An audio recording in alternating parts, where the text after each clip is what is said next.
12 वर्ष तक एक पल के लिए रुदन नहीं रुका, 12 वर्ष तक पलक नहीं झपकी। हा कृष्ण आर्तनाद गंभीरा मंदिर में महाप्रभु चैतन्य देव का। जब सब सो रहे होते तो उस समय गूंजती महाप्रभु चैतन्य देव की अमृतमयी आर्त पुकार। कहां मोर प्राणनाथ मुरली बदन, कहां करो कहां पाओ ब्रजेंद्र नंदन। कहां मोर प्राणनाथ मुरली बदन, कहां करो कहां पाओ ब्रजेंद्र नंदन। कहा रे कहिबू केवा जाने मोर दुख, ब्रजेंद्र नंदन बिना फाटे मोर बुक। रे कहिब केवा जाने मोर दुख, ब्रजेंद्र नंदन बिना फाटे मोर भूख। कहां मोर प्राणनाथ मुरली बदन, कहां करो कहां पाओ ब्रजेंद्र नंदन। कहां मोर प्राणनाथ मुरली बदन, कहां करो कहां पाओ ब्रजेंद्र नंदन। हाय मेरे प्राणनाथ तुम कहाँ हो?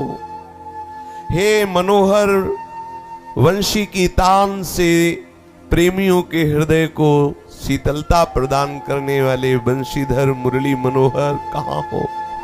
हे ब्रजेंद्र नंदन कहाँ हो? आए क्या करूं किससे कहूं?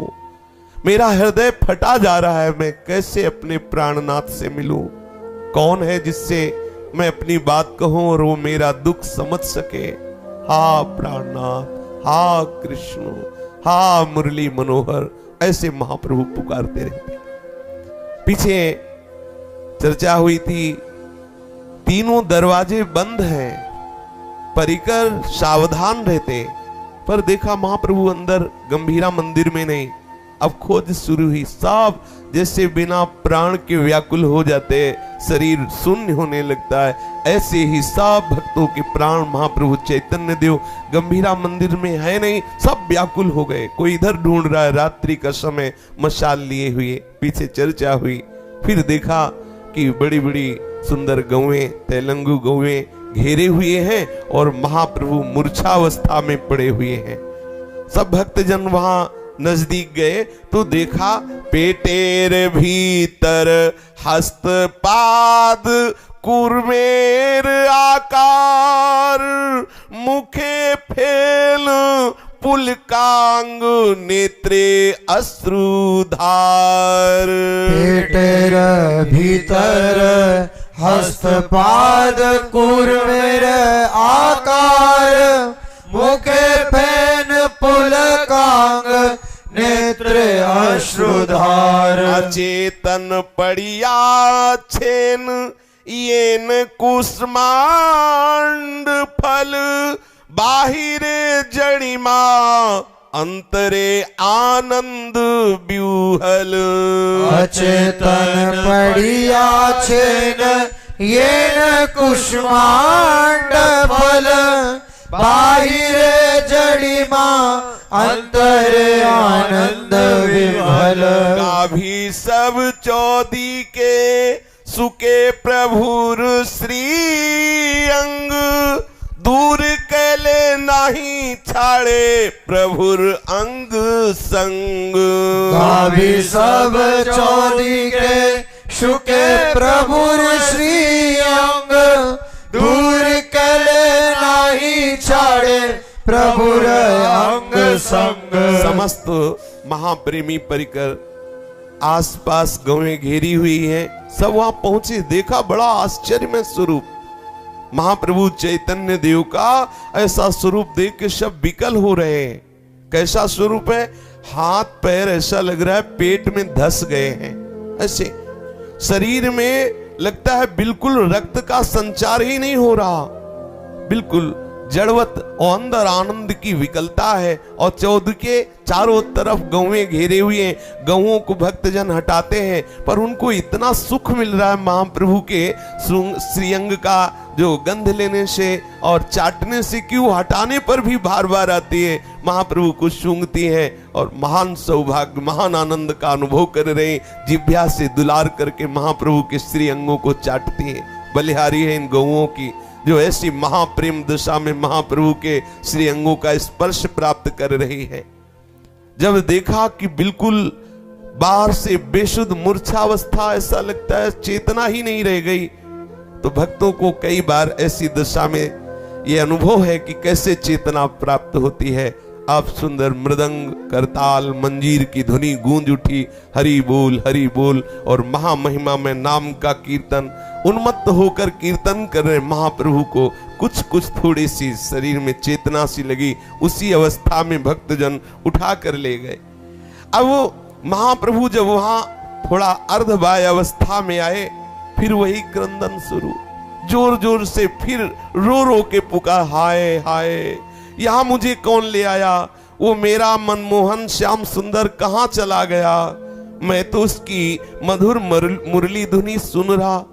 कितनी सुंदर तान थी मुरली की, कितनी सुंदर सुंदर गोपियों के बीच में वो कैसी मनोहर मुरली बजा रहा था। मुझे यहाँ कौन ले आया, मुझे उनसे कौन दूर कर दिया, प्रलाप कर रहे हैं। श्याम ने अपने संकेत के समय वो मनोहारिणी मुरली बजाई। उस मुरली रो में ऐसा आकर्षण था कि समस्त गोपियों के पांचों इंद्रियां पूर्ण रूप से उनमें आसक्त थी। और साथ में श्री किशोरी जी भी थी। कहां गई किशोरी जी, कहां गई, कहां गए श्री कृष्ण, वो कहां गई गोपियां। आहा कितना सुंदर कदम्ब कुंज, कितनी सुंदर ललित त्रिभंगी मनोहर मूर्ति श्री लालजू की, कैसा सुंदर राग रंग, ये सब मुझे कहां ले आए, ऐसे विकल हो रहे हैं। मैं तो अधरामृत पान करने वाला ही था, कितना सुंदर सौभाग्य था, ये मुझे वहां से कौन ले आया। बड़ी करुणा, बड़ी मधुरिमा, फिर विकल हो गए। हा कृष्ण, हा श्याम सुंदर। महाप्रभु के एक एक वचन में मादकता, मोहकता, प्रवीणता, पटुता, प्रगल्भता, परवस्ता, ये सब प्रेम की महामहिमा में स्थितियां प्रकाशित हो रही वाणी से।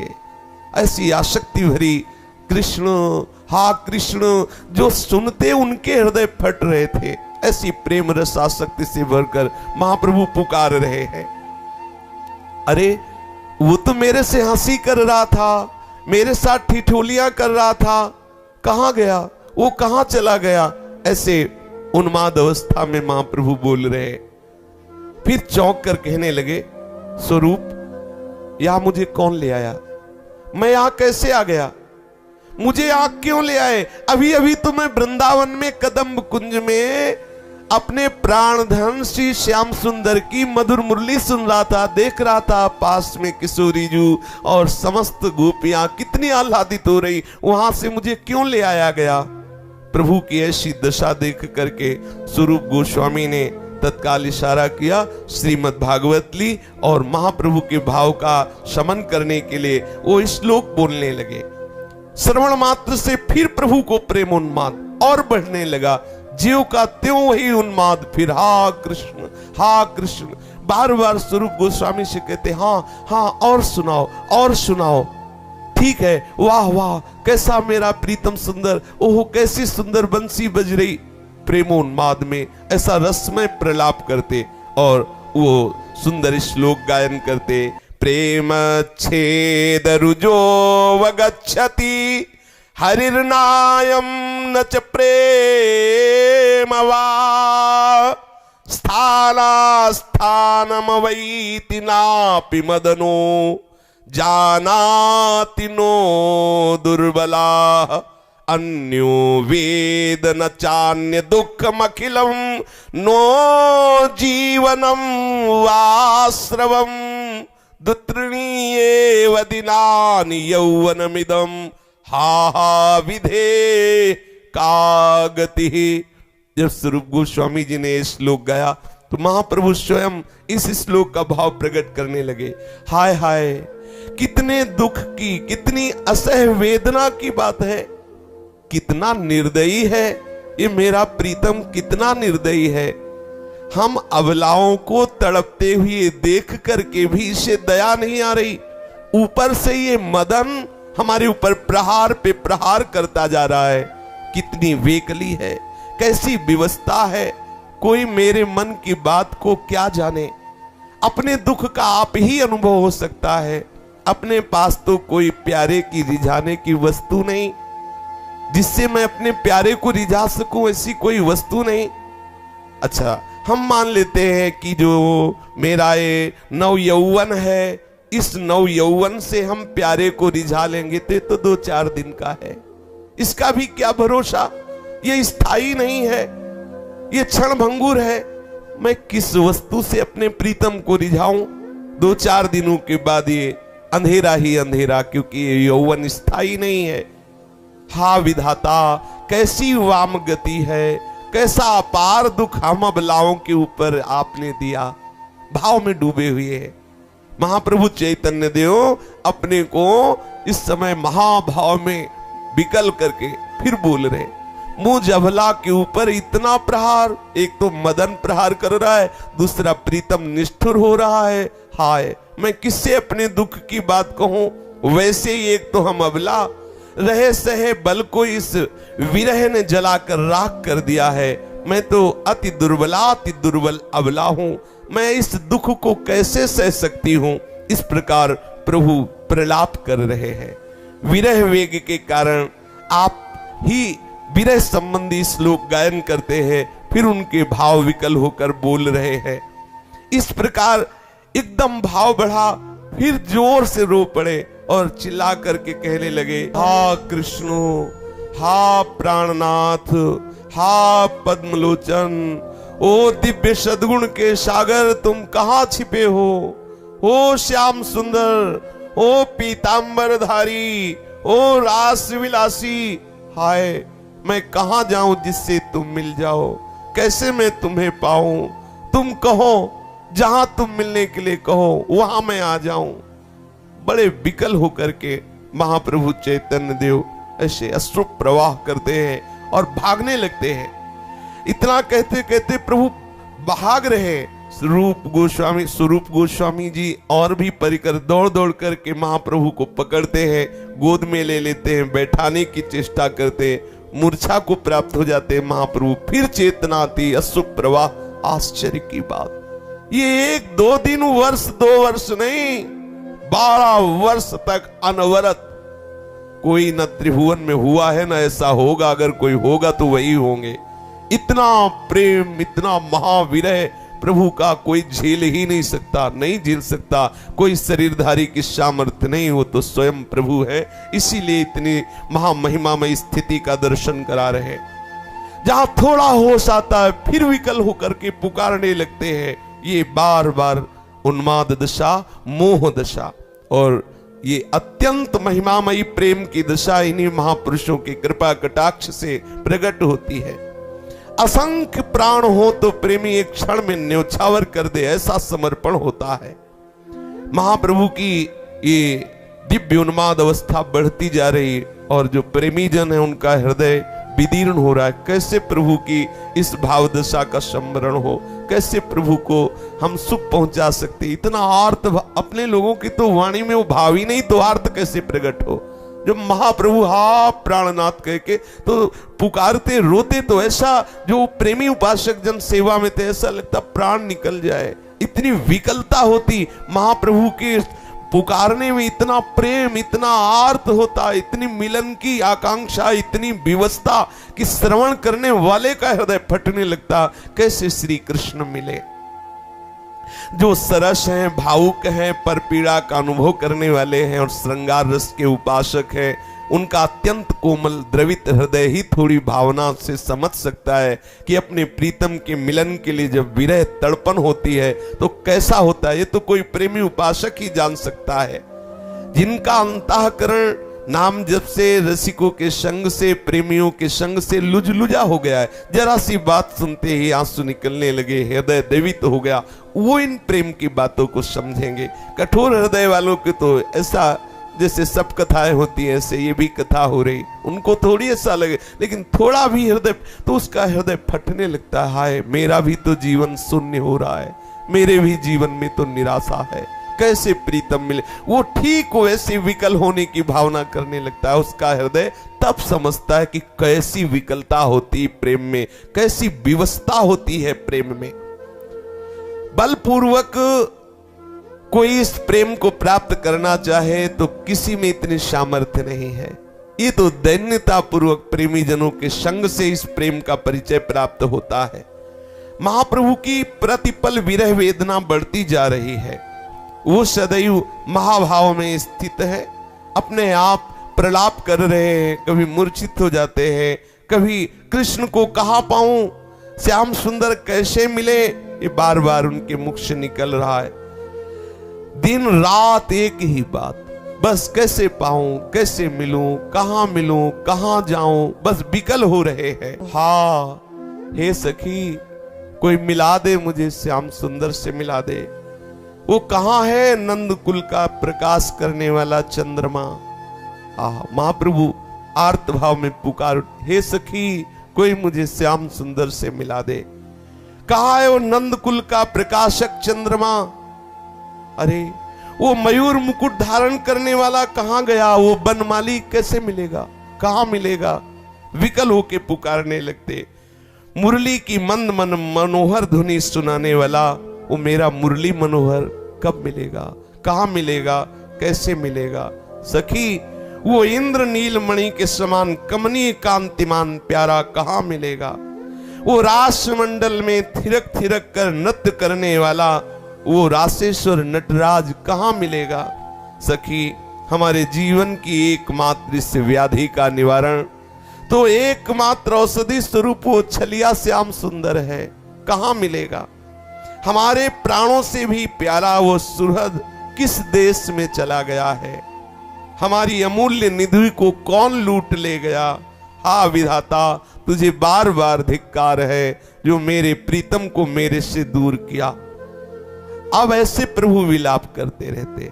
अर्धरात्रि व्यतीत होने पर नियमानुसार स्वरूप गोस्वामी जी प्रभु को गंभीरा के भीतर सुलाए।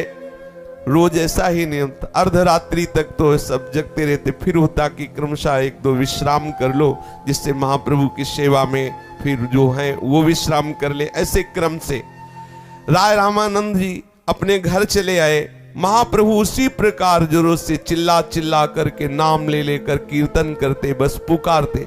अब आप विचार करो, 12 वर्ष तक ऐसे ही अनवरत पुकारना, अनवरत, एक क्षण के लिए भी कभी या तो मूर्छा और या तो आर्त भाव से पुकार, अश्रु प्रवाह बाहर की सुधि ही नहीं है। ये किसी शरीरधारी में नहीं हो सकता। ये तो प्रभु ही जब अवतरित होते हैं तब उनमें ऐसी महाद किंचन मात्र अंश मात्र से दशाएं प्रकट होती। पूर्ण दशा महाप्रभु के जीवन में देखी गई। जब प्रभु जोर जोर से अर्धरात्रि का एकांत असर होता तो रात्रि और काटने को दौड़ती, प्रीतम के बिना और चिल्ला चिल्ला करके और रोने लगते। प्रभु की तो वेदना पराकाष्ठा को पहुंचे, प्राण छटपटाते, वाणी में सामर्थ्य नहीं कि उस दशा का वर्णन कर सके। ऐसा लगता कि एक एक अंग तड़प रहा है श्री कृष्ण के आलिंगन के लिए। मुख ऐसे ऊपर करते मानो चुंबन करने के लिए, अधर तड़प रहे हैं। ओष्ठ किसी के मधुमय प्रेम में शीतलतापूर्ण अधरामृत का पान करने के लिए कंपायमान हो रहे। महाप्रभु अपने आवेश को रोकने में एकदम असमर्थ। अब ऐसी प्रायः ऐसी बार जहां असावधान हो जाते या बेसुध हो जाते परिकर के, तो ऐसी कोई घटना कर लेते महाप्रभु। वो जोरों से चिल्लाते हुए रोने लगे और अपने श्रीमुख को फिर दीवार में घसने लगे। ये देखो ऐसी उन्माद दशा। दीवार की रगड़ से रक्त बह चला, गला रुंधा हुआ, श्वास भी निकलना मुश्किल हो रहा है, कंठ से घर घर शब्द होने लगा और रक्त इतना बहने लगा कि महाप्रभु के जो सन्यासी रक्त वर्ण के वस्त्र वो सब भींजने लगे। वो बार बार ऐसे अपने मुखमंडल को दीवार में घस रहे, लंबी लंबी सांस ले रहे, गो गो ऐसा घुरघुराहट का शब्द हो रहा है। आहा, गो गो शब्द, कंठ अवरुद्ध है, शब्द नहीं निकल रहा, क्या बोल रहे हैं सुनाई नहीं दे रहा। गो गो शब्द उच्चारण हो रहा है और इतनी विकलता बड़ी कि माथा रगड़ रहे हैं महाप्रभु। तो इस महान विरह की दशा में मुख, कपोल, नाक ये सभी रगड़ दिए। कपोल रगड़ रगड़ के, नाक रगड़ रगड़ के, मस्तक रगड़ रगड़, रक्त की धार बह रही है, शरीर भींज रहा है खून से और वस्त्र भींज रहा है। ऐसी अद्भुत प्रेम की दशा। प्रभु जोर जोर से घो घो शब्द कर, जब स्वरूप गोस्वामी ने सुना एकदम चेतना आई, बाहर व्रती गई तो देखा अरे ये तो खून ही खून। महाप्रभु आश्चर्यचकित हो गए। महाप्रभु अपने मुख को दीवार में घसे जा रहे, अश्रु प्रवाह, उधर रक्त प्रवाह, वो नीचे रुधिर बह रहा है, गेरुए रंग के वस्त्र रक्त में शराबोर हो रहे, दोनों आंखें चढ़ी हुई, जोर जोर से मुख को रगड़ रहे, नाक छिल गई, कपोल छिल गए, मस्तक छिल गए। ऐसे से ही नाम के एक जीव के रोम होते ना एकदम खड़े, ऐसे महाप्रभु के एक एक रोम को वैसे एकदम खड़े प्रेम में। और संपूर्ण अंग में देखो तो रोम एकदम सीधे खड़े हुए, मुख से रक्त की धार बह रही, दांत कड़कड़ कड़कड़ कर रहे हैं, कभी अंग फूल जाते हैं, कभी एकदम क्षीण हो जाते हैं। स्वरूप गोस्वामी दौड़ करके महाप्रभु को ऐसे पकड़ लिया। महाप्रभु को ज्ञान ही नहीं है बाहर का। स्वरूप गोस्वामी दुख चित्त होकर के प्रभु से कह रहे, हाय प्रभु ये आपने क्या कर लिया, प्रभु आप ऐसा क्यों कर रहे हैं, मुख क्यों घस रहे हैं। महाप्रभु रो के कहने लगे, क्या करूं स्वरूप, मेरे श्याम सुंदर नहीं मिल रहे, मैं क्या करूं, एकदम मैं पागल हो गया हूं, मैं उनके बिना जी नहीं सकता, मैं क्या। स्वरूप गोस्वामी के भी अश्रु चल रहे और स्वरूप ये रात्रि मुझे बहुत दुखदाई हो जाती है, प्रीतम के बिना ये रात्रि मुझे काटने की दौड़ती, मुझे बहुत विकलता हो, मेरी वेदना ऐसी बढ़ रही है कि अब मेरी सुध नहीं कि मैं क्या कर रहा हूं, क्या करना चाहिए, क्या नहीं करना चाहिए। तो प्रभु आप मुख क्यों रगड़ रहे थे, क्या करूं, दरवाजा मिल ही नहीं रहता तो दरवाजा बना रहा था। महाप्रभु ऐसे अंधेरे में दरवाजा नहीं मिल रहा था, इसलिए दीवार में मैं घस घस के अपना मुख दरवाजा बना रहा था। अगर दरवाजा बन जाता तो सामने प्रीतम थे ना, उनसे मिल लेता। स्वरूप दामोदर को बड़ी चिंता हुई। महाप्रभु की दशा देख के अब तो किसी भी जो निज परिकर श्रीअंग से भी थे, अब तो किसी को चैन नहीं कि अब तो एक क्षण के लिए छोड़ा तो कोई न कोई घटना घट जाएगी। उनमें से एक शंकर जी नाम के भक्त थे, उन्होंने कहा कि एक उपाय है, अब रात्रि में महाप्रभु जब भी लेटेंगे तो उनके चरण हम छाती में लेके, अगर वो जरा भी लेंगे तो मुझे पता चल जाएगा। अब इनको हमें बिल्कुल स्वतंत्र एक क्षण के लिए भी नहीं छोड़ना है। अगर रात्रि में लेटे हुए हैं, मूर्छावस्था में भी हैं, तो हम अपनी छाती में इनके चरण रख के, मतलब जैसे तकिया रखी जाती है ऐसे मैं लेट जाऊंगा, इनके चरण अपने छाती पे रखूंगा, ये जरा भी हलचल करेंगे, हिलेंगे तो मैं जग जाऊंगा, जिससे ऐसी घटना नहीं कर सकते। अपने शरीर को, अपने श्रीअंग को जो कष्ट दे रहे हैं ऐसा नहीं होने दूंगा, मैं इनको रोक लूंगा। मेरी आप सबसे प्रार्थना है कि मुझे ये सौभाग्य दे। प्रभु ने उनके ऊपर ऐसा कृपा प्रसाद किया कि जब प्रभु मूर्छावस्था में शयन में होते तो यद्यपि नींद का तो कहीं नाम ही नहीं था, तो इनको तकिया की तरह चरण रखने का सौभाग्य मिलने लगा। प्रभु के चरणों में ऐसे लेट जा, कितना अहो भाग्य। महाप्रभु के ऐसे गोरे चरणारविंद अपनी छाती में, कितना, यही तो प्रभु कृपा करते हैं, तब ऐसे महान सौभाग्य का संयोग बना देते हैं। अब अगर जरा भी करवट ली वो जाकर के बैठ जाते, देखते जरा भी हिले तो वो जग कर बैठ जाते, प्रभु के चरणों को अपने वक्षा स्थल पर रख के ऐसे पकड़ के लेटते। इसीलिए इनका नाम हुआ प्रभु पादोपाधान। प्रभु पादो पाधान, सचमुच सचमुच महान धन्यभाग इन भक्त के जो प्रभु के श्री चरणों की तकिया बने। विरह व्यथा में उन्माद अवस्था और मोह अवस्था का पूर्ण दर्शन और मृत्यु दशा, ये आखिरी दशा है। पर आश्चर्य की बात है कि इसमें मृत्यु दशा होती, मृत्यु हो जाए तो कम से कम चैन मिल गया, शरीर छूट गया और अपने प्रीतम से मिल गया, लेकिन मृत्यु नहीं आती, मृत्यु दशा होती है प्रेम की। बड़ी अद्भुत, बड़ी महिमामयी, ये तो कोई ईश्वर कोटि के महापुरुषों में ही दशा का प्रादुर्भाव होता है। कभी शरीर एकदम सन्न पड़ गया, कोई हिलन डुलन नहीं, भक्तजन व्याकुल हो जाते। कभी प्रभु के ऐसे पूरा शरीर बहुत जोर से कंपायमान हो रहा है, कभी पूरे शरीर पसीना पसीना हो, कभी मुख म्लान, कभी आंखों से अश्रु की धारा, गला रुंध जाता, कोई शब्द उच्चारण ना होता, कभी देह में बहुत ही विचित्र ढंग से रोमांच, कभी बहुत जोर से हंसते, कभी बहुत जोर से रोते, कभी नाचने लगते, कभी गाने लगते, कभी उठ करके इधर उधर भागने लगते, कभी क्षण में धड़ाम से मूर्छित होकर भूमि पर गिर जाते। ऐसी महामहिमा में प्रेम की दशा महाप्रभु में प्रकट होती। एक दिन राय रामानंद जी ने श्रीमद् भागवत के 33वें अध्याय में से प्रभु की कालिंदी कुल की जल क्रीड़ा की कथा सुनाई। अब प्रभु ने कथा सुना और बस उसी में डूब गए, उसी भाव में। प्रभु दिन भर उसी लीला में डूबे रहे। दिन बीता, रात्रि आई, प्रभु की विरह वेदना बढ़ने लगी, अपने को संभालने में बिल्कुल असमर्थ। पता नहीं इतनी सावधानी रहने पर निज अंग सेवियों की कैसे उनकी दृष्टि से प्रभु बच गए। प्रभु सबकी दृष्टि से बच करके निकल भागे, और इतनी सावधानी रहती कि कभी एक क्षण के लिए भी कोई असावधान न रहता। पर आज पता नहीं क्या हुआ कि कोई जान ही नहीं पाया कि प्रभु कब निकल गए। समुद्र के किनारे गए, आई टोटा की ओर चले गए, वहां विशाल सागर की नीली नीली तरंगे उठ करके उनके हृदय को और विकल कर रही थी। बार बार तन्मयता पूर्वक को देख रहे थे समुद्र की लहरों को। महाप्रभु वहां बैठे, ऐसा लग रहा था कि हृदय एक मधुर संगीत से युक्त हो रहा है। उस संगीत स्वर को श्रवण करते करते प्रेम की इस पागल दशा में महाप्रभु ने देखा कि परम पावन यमुना जी प्रवाहित हो रही। समुद्र के किनारे बैठे बैठे तरंगे देखते देखते एकदम ऐसी भाव दशा आई कि श्री यमुना जी, बहुत सुंदर यमुना जी, नील वर्ण का जल प्रवाहित करने वाली है। उनको देख करके हृदय में अद्भुत उत्साह।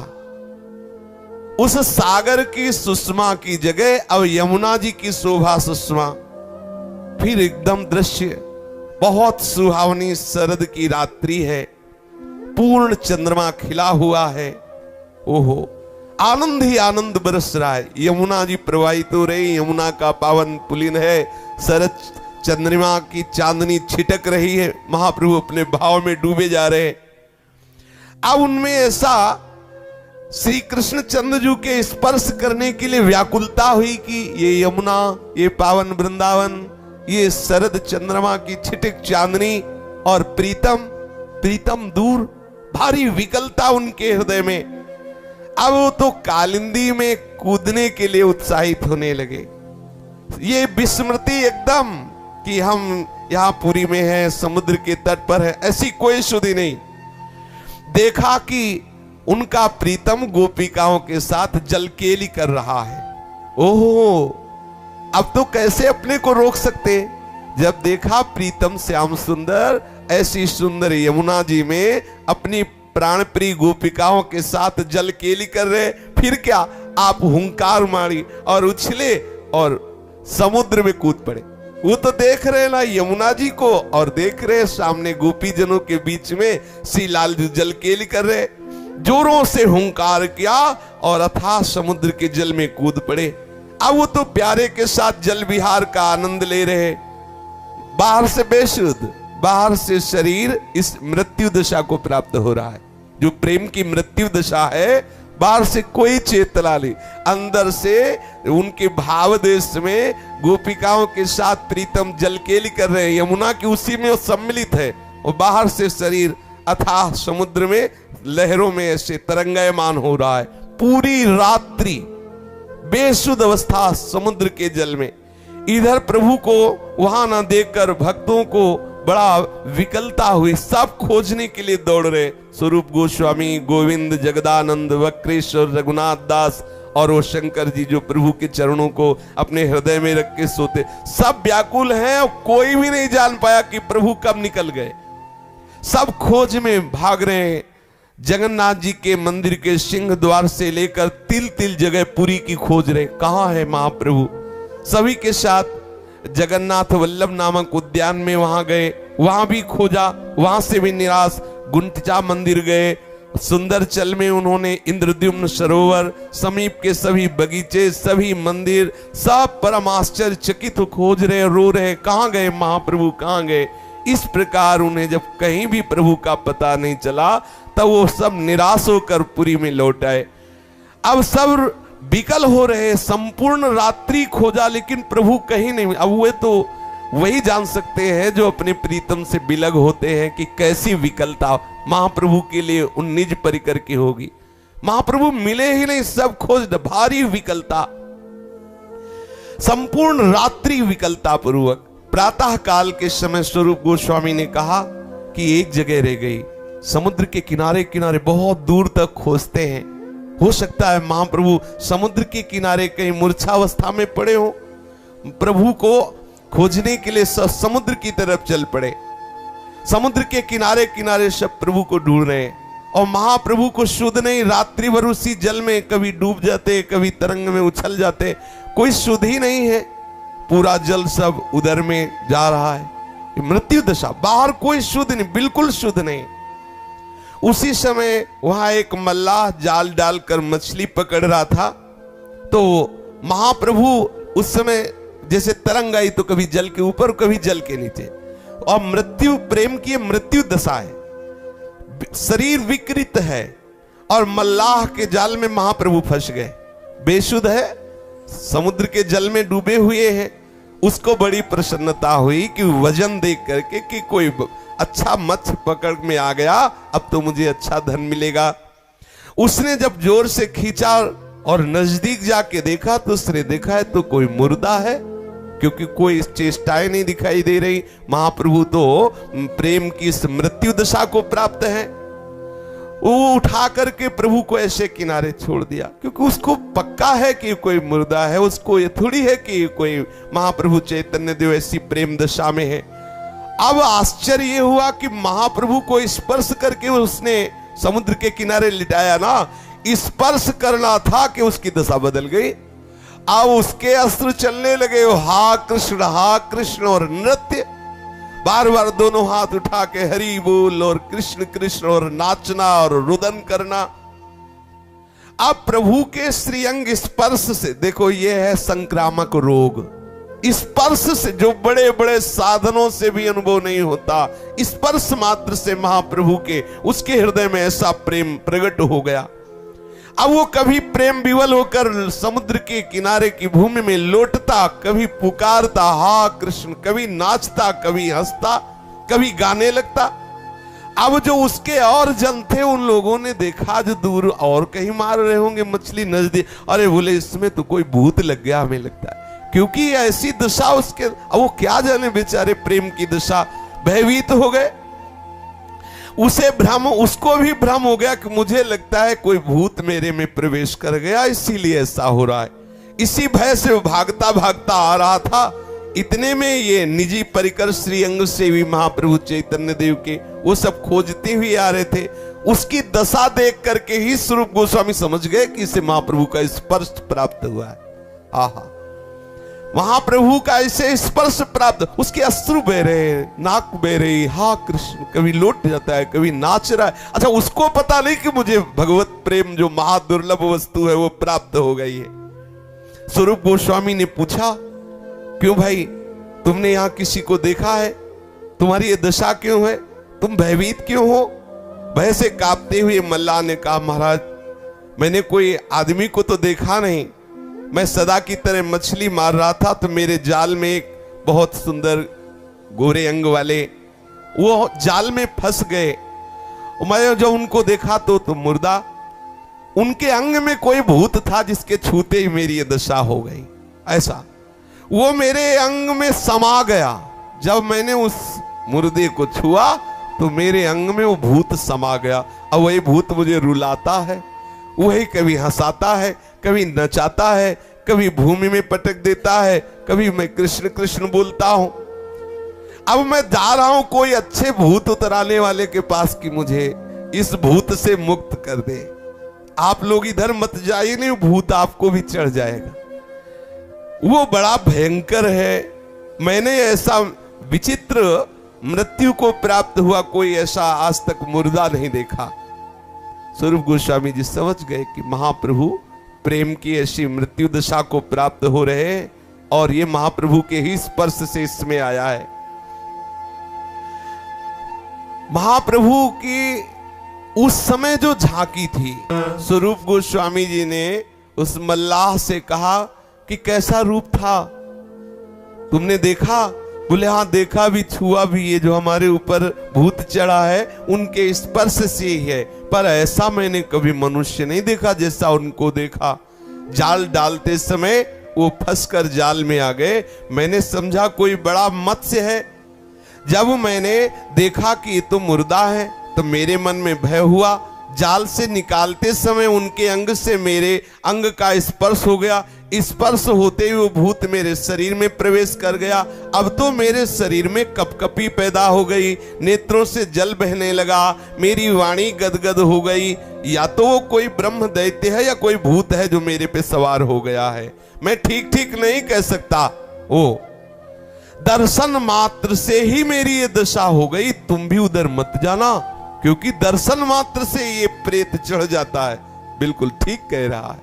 ऐसे महापुरुषों के दर्शन मात्र से पावत ही, ध्रुवदास जी ने लिखा है, पावत ही तिनको दरस उपजय भजनानंद, बिन ही श्रम छुट जाए सब जे माया के फंद। बिना किसी साधना के महाप्रेम रस का अनुभव दर्शन मात्र से, स्पर्श मात्र से। और वो वर्णन करता है कि शरीर इस 5-7 हाथ लंबा, प्रेम की ऐसी दशा में 5-7 हाथ लंबा दिखाई दिया।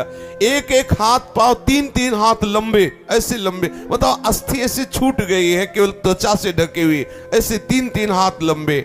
और हड्डियों की संधियां सब खुल गई है। शरीर के ऊपर का चर्म लुजुर लुजुर हो रहा है। और उसको देखकर कोई भी भयभीत हो सकता है। उनके प्राण नहीं रह गए। विचित्र नेत्र चढ़े हुए हैं, अचेत अवस्था है। मल्लाह के मुख से सुनकर स्वरूप गोस्वामी समझ गए कि महाप्रभु ही है। उनके अंग के स्पर्श से इसकी प्रेम दशा हो जागृत हो गई है। भय के कारण से पता नहीं कि ये प्रेम है, उसे वो भूत समझ रहा है। ये सोचकर कहने लगे, तुम ओझा के पास क्यों जाते हो? हम बहुत अच्छी ओझाई जानते हैं, भूत उतारना हम जानते हैं। कैसा भी भूत क्यों ना हो, हमने जहां मंत्र पढ़ा नहीं, बस वो उसी क्षण भूत भाग जाता है।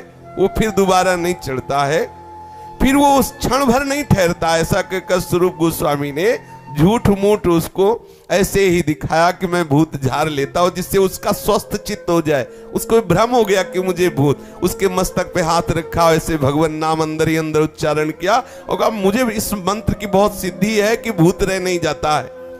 और उसके गाल पर 3 तमाचे मारे, क्योंकि तभी तो सही माले उसकी चेतना जागृत होगी। मस्तक पर ऐसे छुआ, भगवान नाम स्मरण किया और 3 थप्पड़ उसके तमाचे मारे। अब भूत तो था नहीं, अब इनके स्पर्श से उसे चेतना जागृत हुई तो ये भ्रम चला गया कि भूत है। उसने कहा हाँ हाँ चला गया। जब 3 थप्पड़ पड़े, चेतना जागृत हुई, इसने कहा। तब गोस्वामी जी ने कहा कि तुम जिसे भूत समझ रहे हो, भूत नहीं, ये तो अनंत जन्मों की साधनाओं से भी न मिलने वाला प्रेम है। ये तो महाप्रभु चैतन्य देव के स्पर्श से तुम्हें ये दुर्लभ प्रेम प्राप्त हुआ है। तुम ऐसी भावना मत करो कि तुम्हें कोई भूत स्पर्श कर लिया है। और जिनको तुमने देखा वो महाप्रभु गौरांग देव चैतन्य देव हैं। प्रेम की मृत्यु दशा का उनके हृदय में आवेश हो गया है। हम सब उन्हीं की खोज कर रहे हैं। मल्लाह तो बहुत प्रसन्न हो गया, सभी भक्तों के चरणों में गिरा कि आपने बचा लिया, नहीं तो मुझे भ्रम हो रहा था कि कोई भूत मेरे ऊपर चढ़ गया। सब प्रभु के पास पहुंचे, देखा सुवर्ण के समान प्रभु का शरीर चमक रहा है। समुद्र की बालुका मानो पीस करके चांदी उनके श्रीअंग में, आहा, स्वर्णिम कांति से युक्त श्रीअंग, और ऊपर से समुद्र की जो बालुका पड़ी हुई, ऐसा लगता है चांदी को चूरा करके लेप किया गया हो। आंखें ऊपर को चढ़ी हुई, पेट फूला हुआ, मुख से झाग निकल रही, बिना किसी प्रकार की चेष्टा किए हुए उनका शरीर गीली बालुका में सना हुआ निश्चेष्ट पड़ा है। सभी अश्रु प्रवाह करते हुए भक्तजन घेर कर बैठ गए महाप्रभु को। ये मृत्यु की दशा, अंतिम, ये प्रेम की चरम सीमा, विरह प्रेम में ये अंतिम दशा है, मृत्यु दशा। संसारी पुरुष इसे नहीं समझ सकते, ये तो महाप्रेमियों का विषय है। संसारी दृष्टि से तो बिल्कुल कोई कहेगा ही नहीं कि इनमें प्राण है, बिल्कुल पूरे लक्षण मुर्दे वाले इस दशा को प्राप्त महापुरुष में बाहरी प्रकट होते हैं।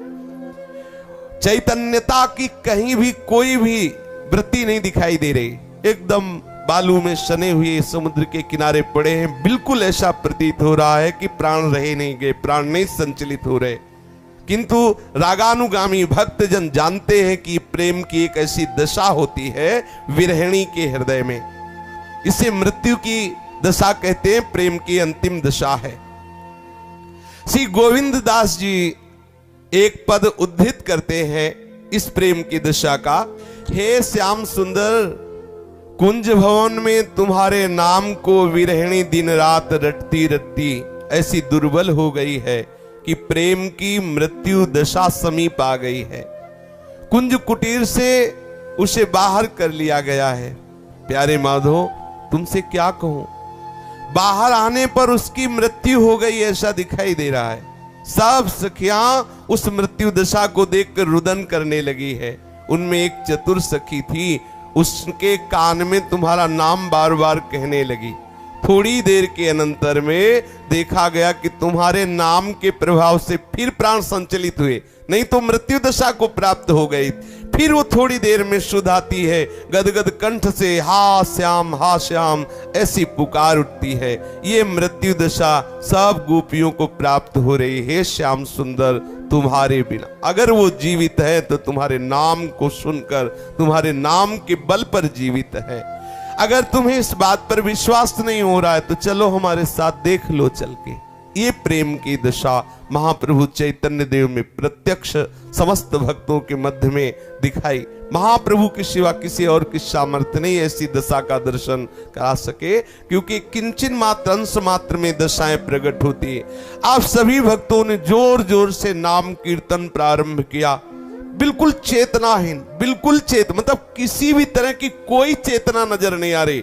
अगर प्रेमी जन ना हो तो सबको यही विश्वास हो जाएगा कि शरीर पूरा हो गया है। जे ही कीर्तन हुआ काफी देर तो हुंकार करते हुए महाप्रभु के शरीर में एकदम चेतना जागृत हुई।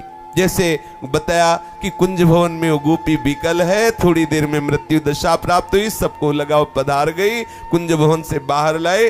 फिर जब श्याम नाम का उसके कान में जोर जोर से गान किया गया, फिर उसमें चेतना आई। ठीक यही दशा महाप्रभु चैतन्य देव, जे ही खूब जोर जोर से कीर्तन हुआ, कीर्तन के प्रभाव से पुनः प्राण, ऐसा लगा प्राण संचलित हो गए, हुंकार के साथ महाप्रभु में चेतना आई। अब वो महाप्रभु वर्णन करते हैं, अरे मुझे यहां क्यों बुला लिया, मैं तो समस्त सखियों के साथ यमुना जी के सुंदर शीतल जल में अपने प्राण प्रीतम श्याम सुंदर के साथ जल केली कर रही थी। ओहो, कभी मैं उनको भिगो रही थी, कभी वो मेरे ऊपर जल छिड़क रहे थे। ये क्या हुआ, तुम लोग मुझे यहां क्यों ले आए? ये देखो, बाहर से दिखाई दे रहा है मृत्यु दशा और अंदर से कहां डूबे हुए। बाहर से सुनने वालों को लगेगा ऐसी भी भयंकर दशा, अरे जो बड़े बड़े योगियों के ध्यान में नहीं आते, उन प्रभु के साथ जल केली कर रहे हैं, उन प्रभु के साथ महाआनंद में लीला में डूबे हुए हैं। बाहर से शरीर की दशाएं दिखाई देती है। तो जब प्रेम का प्रतिक्षण वर्धमान स्वरूप प्रकाशित होता है तो ये प्रेम की दशाएं प्रकट होती है। शेष चर्चा आगे। श्री राधा वल्लभ लाल की जय।